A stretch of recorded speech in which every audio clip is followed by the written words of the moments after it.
What's up? What's up? What's up, Facebook fam? It is Tuesday. And you know what goes down here on Tuesday. Wife Chat with Gail goes down here on Tuesday. So do me a favor.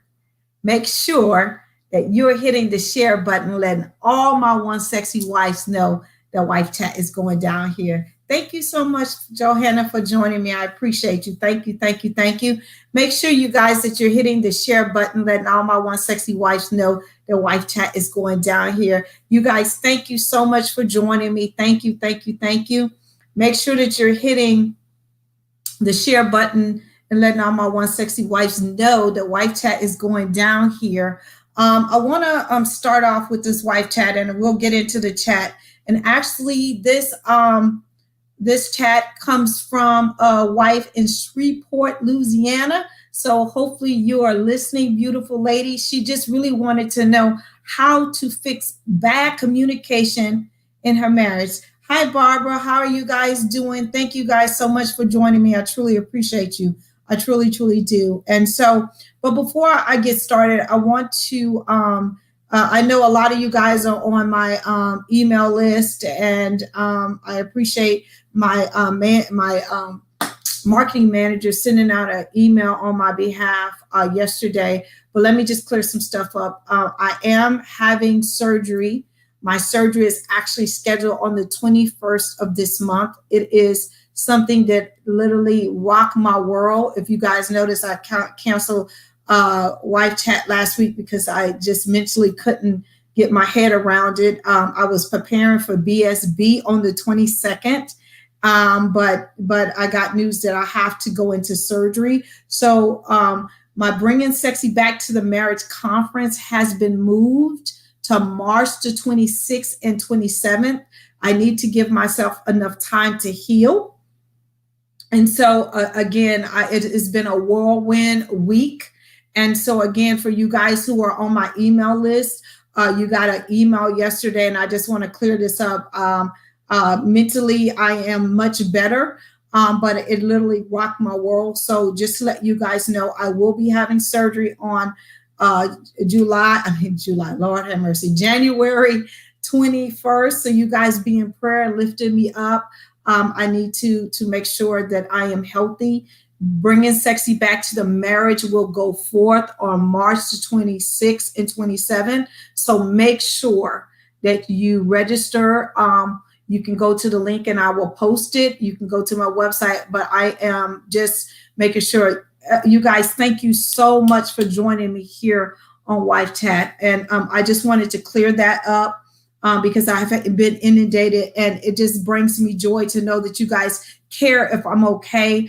I did like when I received the news that I was going to have surgery, usually we want stuff on our own terms, but I have to do what's best, what the professionals are telling me. So you guys, on next Thursday, I will be going into surgery. So I will do one more Wife Chat on Tuesday, and I'll probably just be asking for you guys' prayer. But again, thank you so much for joining me. And again, this Wife Chat comes from a beautiful wife down in Shreveport, Louisiana, and she wanted to really know how to fix bad communication in her marriage, right? How to fix bad communication. And all of us have been there. All of us have been there when we're in a spot where we're not able to communicate with our spouses, and you just feel like, why should I even try to communicate? And again, thank you guys so much. Thank you so much for sharing. Hi, Auntie Bernice. How are you? My auntie's on here. I love it that she supports me. Hi, Millie. Hi, everybody. Thank you guys so much for joining me. So the first thing that you have to do to fix poor communication in the marriage is honesty. Be open and honest with each other. And when I say be open and honest with each other, most of the time, when you and your spouse are just not communicating well at all, right? You have to be able to communicate your feelings, how this is making you feel that you're not able to have an open and honest conversation with your spouse. And we have all been there. I don't care what nobody says, where you're just not feeling it, he's not feeling it, and you just can't come to the meeting of the mind or agree to disagree. And you got to be able to be open and honest and say, this is how you're feeling. And you feel the breach, you feel the tension, you feel that you're just not communicating. Because if you can't be open and honest when it comes to communication in your marriage, you are in a huge trouble. When I say huge, you're a huge problem. That is one of the biggest red flags, because if you're able to communicate, you can get through absolutely anything. Do you hear what I'm saying? You can get through absolutely anything if you are able to communicate. Number 2, to fix bad communication, is you really need to have empathy towards your spouse. You need to have understanding of their feelings and emotions, because people's feelings are not debatable. Even if you think that they're a drama queen or he's a drama king, and they're just blowing everything out of proportion, to them, their emotions and their feelings are real. And you need to be able to validate them.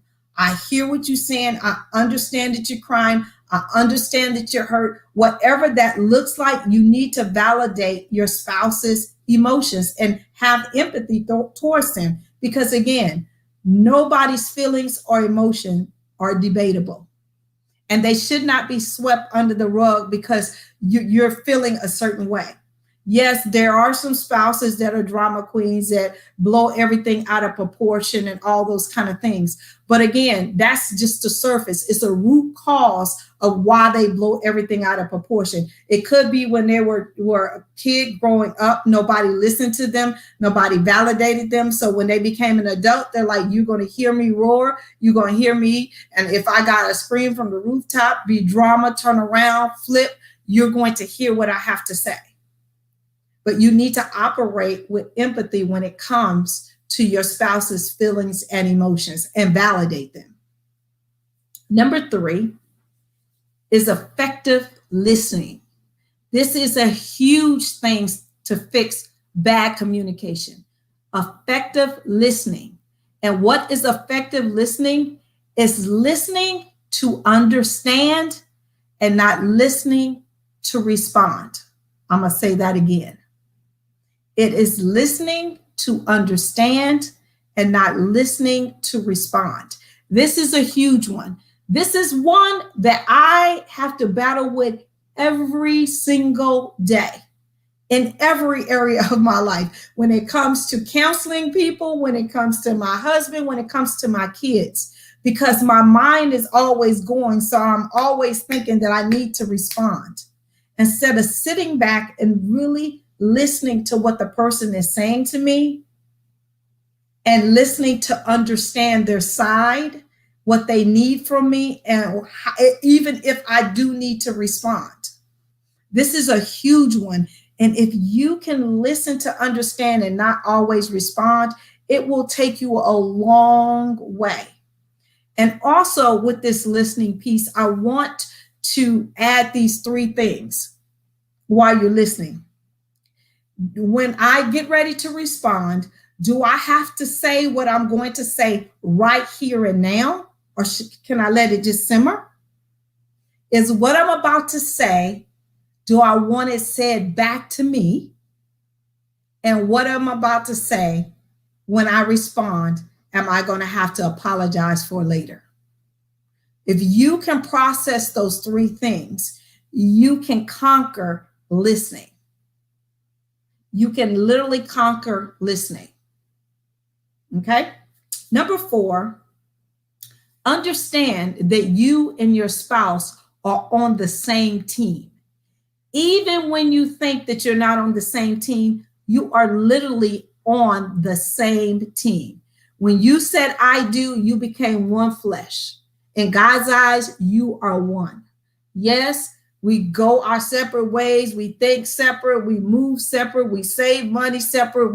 We're 2 people coming together. But in God's eyes, you became one flesh. So you're on the same team. Even when you're at your worst, just know you're on the same team. And when you're trying to fix bad communication, when you can step back and say, I am saying and not listening or hurting myself. Because whenever Gil and I are at odds, I'm not just hurting him, I'm hurting myself. And when you begin to think like that, it literally changes how you respond or how you communicate in your marriage. And number 5, please and thank you go a long way when you're trying to fix bad communication. That goes a long way just in life. I'm here to tell you that goes a long way just in life. Please and thank you. And so many of us begin to take our spouse for granted. And when they do something or we ask for something, we just say, can you get so-and-so? We don't say, can you please hand me that? Thank you so much for doing that. And those things that are just basic courtesy that you give other people, you need to implement those back into your marriage. And that can start with communication and fixing bad communication. And so many people just take that part for granted. Please and thank you. And I stress that not just with how I relate to my husband, but I ask my kids and I tell my kids, please and thank you. And I expect it back, because the world that we live in, just common courtesy has went out the door, and I demand it because I give it. And so whenever you're in a situation where you and your spouse are not in a space where you can communicate, my prayer is that you can implement some of these tools and strategies that I have given you to help you, through anything, and not just in your marriage. You can implement these if you're having problems communicating with your children, with your boss, or whatever, because these are literally basic life lessons that you can apply when it comes to communication in every area of your life. You really can. So let me put on these things. Thank you, Millie, for writing some of these things down for me. I appreciate you.